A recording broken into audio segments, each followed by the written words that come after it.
and high gear. Yeah, we can get that question all year. You ready for the playoffs? Well, now the playoffs are here. Do you feel good about how the team is clicking now? No, I feel totally bad about it. Yeah, we feel good. We ready to go. It's playoff time. It's real season.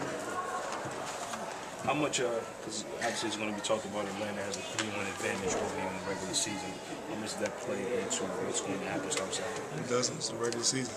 Last year, I think we did a pretty good job against Boston all year, and they beat us. So the regular season's over with. We'll see what happens in the playoffs. Are you looking forward to putting a check mark on some of those posterizing things again? You know what? We just want to dominate. Starting Saturday. It's time for us to step up and play better basketball. We don't want to put any pressure on ourselves, but we just want to play. What does Atlanta bring to the table that they didn't have last year, you think? Have they improved as a team, do you think, as an opponent? Defensively, they're a little bit smarter than they were. I would say they have a lot of weapons, got a lot of guys who got better. Obviously, the chemistry's there because they've been together for a long time. So it's going to be a good series, and we're looking forward to it. Dwight, a couple months ago, you kind of learned something from the Packers. They got hot at the right time. Do you feel like you guys, the way you're playing, you're hot at the right time? That could be the case, but we want to continue to grow, continue to get better, and this is the time for us to step up and play as a team. Dwight, how much pride do you take in the second straight season of selling out every game? It's a great honor. We appreciate all the fans who continue to support us throughout all the ups and downs and the trades and the guys being injured, people being sick. We appreciate all the fans who support us. And now it's time for everybody to take it up to another level. The players, coaches, and also the fans. We're going to need their support going into the playoffs. We can always go back to the year we went to the finals.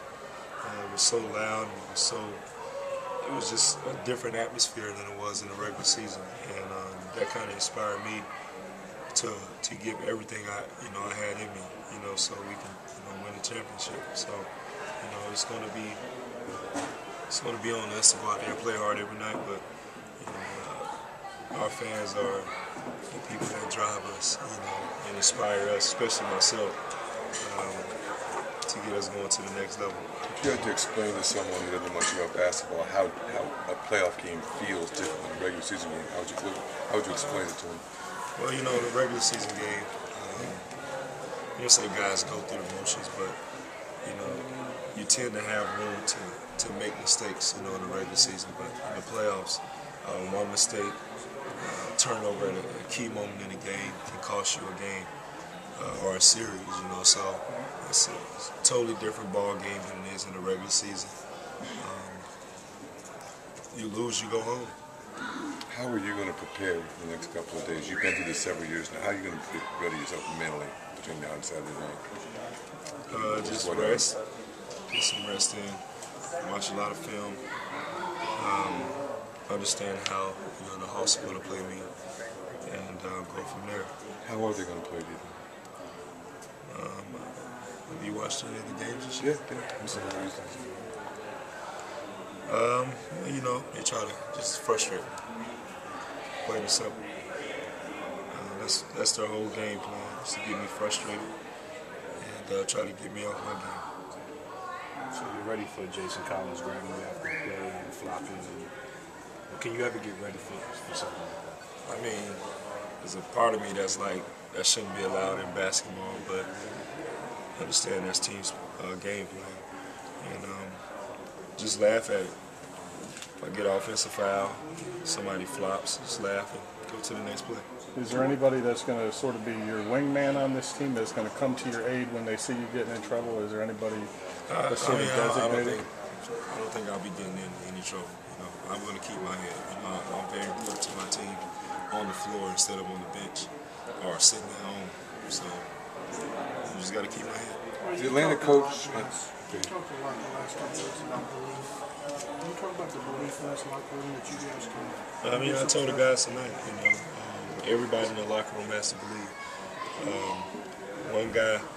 If one guy doesn't believe, then we're not going to win. But if everybody's on the same page, no matter what happens, if we go down 0-2, whatever it may be, whatever the situation is, if you don't believe, then we're going to lose. And that's the biggest thing that I told the guys today after the game. It's go time. And if you don't believe, then you should be here. Dwight, the last two home games, the Chicago coach and Atlanta coach have talked about how well coached you guys are, how you guys have accounted for everything they do. This is your fourth year with Stan. How would you assess Stan's performance in coaching this year? Stan is going to make sure that you're prepared, mentally and physically. He does a good job every day in practice. And if you can't get plays right on the offensive end or the defensive end, it's on you. He's one of the few coaches that is going to make sure that you're prepared, for every play, for everything that the big man does, for everything that the guard does. And then it's on you from there, So he's great at that. He's always been good at that. He's human. He's made mistakes. But one thing he's good at is making sure we're prepared.